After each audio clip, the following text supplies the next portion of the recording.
وأن هذا صراطي مستقيما فاتبعوه ولا تتبعوا السبل فتفرق بكم عن سبيله ذلكم وصاكم به لعلكم تتقون. أعوذ بالله من الشيطان الرجيم. بسم الله الرحمن الرحيم. بسم اللہ الرحمن الرحیم۔ میری کرسمس کا مطلب ہے کہ اللہ تعالیٰ نے بیٹا جنا۔ اگر اس کا یہی مطلب ہے تو یہ تو سیدھی سیدھی اللہ تعالیٰ کو گالی دینا ہے، اور عیسائیوں کا تو یہ عقیدہ ہے کہ حضرت عیسیٰ علیہ السلام اللہ کے بیٹے ہیں، جبکہ قرآن مجید اس بات کی بڑی صراحت کے ساتھ اور بڑے کھلے کھلے الفاظ کے ساتھ نفی کرتا ہے۔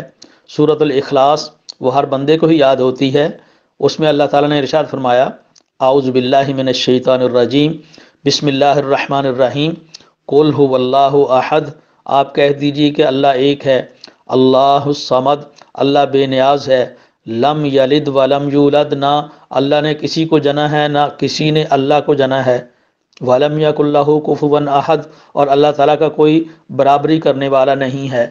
اور سورہ توبہ کی آیت نمبر 30 کے اندر اللہ تعالیٰ نے ارشاد فرمایا کہ وَقَالَتِ الْيَهُودُ عُزَيْرٌ ابن اللہ، یہودیوں نے کہا کہ حضرت عزیر علیہ السلام وہ اللہ کے بیٹے ہیں۔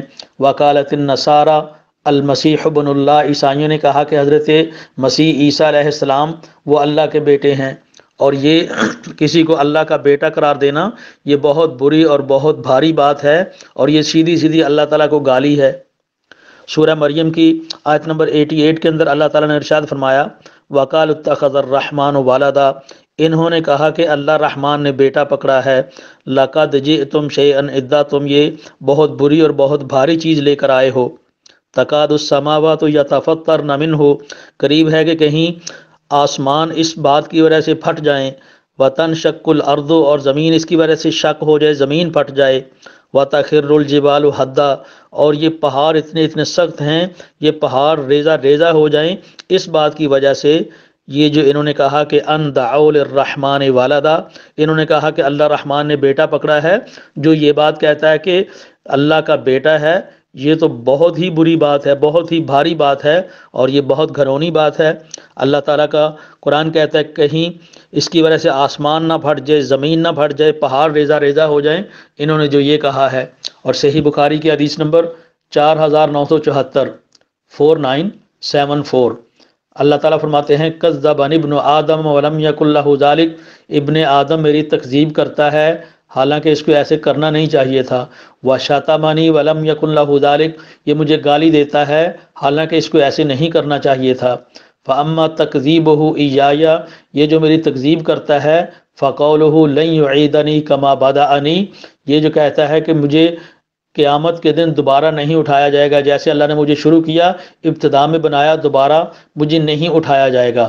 وَلَيْسَ أَوَّلُ الْخَلْقِ بِأَهْوَنَ عَلَيَّ مِنْ إِعَادَتِهِ، اللہ تعالیٰ کے لیے اس کو دوبارہ اٹھانا یہ کوئی مشکل نہیں ہے، اس کو پہلے بنایا وہ بھی آسان تھا، تو اللہ کے لیے پھر دوبارہ اٹھانا، دوبارہ اس کو بنانا یہ بھی اللہ تعالیٰ کے لیے کوئی مشکل نہیں ہے۔ وَأَمَّا شَتْمُهُ إِيَّايَ، اللہ تعالیٰ نے فرمایا اسی حدیث کے اندر، صحیح بخاری کی حدیث نمبر 4974 کے اندر، وَأَمَّا شَتْمُهُ إِيَّايَ، انسان کا مجھے گالی دینا، فَقَوْلُهُ، اس کا یہ کہنا کہ اتخذ اللہ ولدا، اللہ نے بیٹا پکڑا ہے، وَأَنَا الْأَحَدُ الصَّمَدُ، میں ایک ہوں، بے نیاز ہوں، لم الد ولم اولد، میں نے نہ کسی کو جنا ہے نہ میں جنا گیا ہوں، ولم یکن لی کفوا احد، اور میرے لیے کوئی برابری کرنے والا نہیں ہے۔ تو یہ تو اللہ تعالیٰ کے بالکل برابر کرنے والی بات ہے، اور بہت اللہ تعالیٰ کو سیدھی سیدھی گالی دینے والی بات ہے جو کہتا ہے کہ اللہ تعالیٰ نے بیٹا جنا ہے۔ اللہ تعالیٰ سے دعا ہے کہ اللہ تعالیٰ ہمیں سمجھنے کی توفیق عطا فرمائے، آمین ثم آمین۔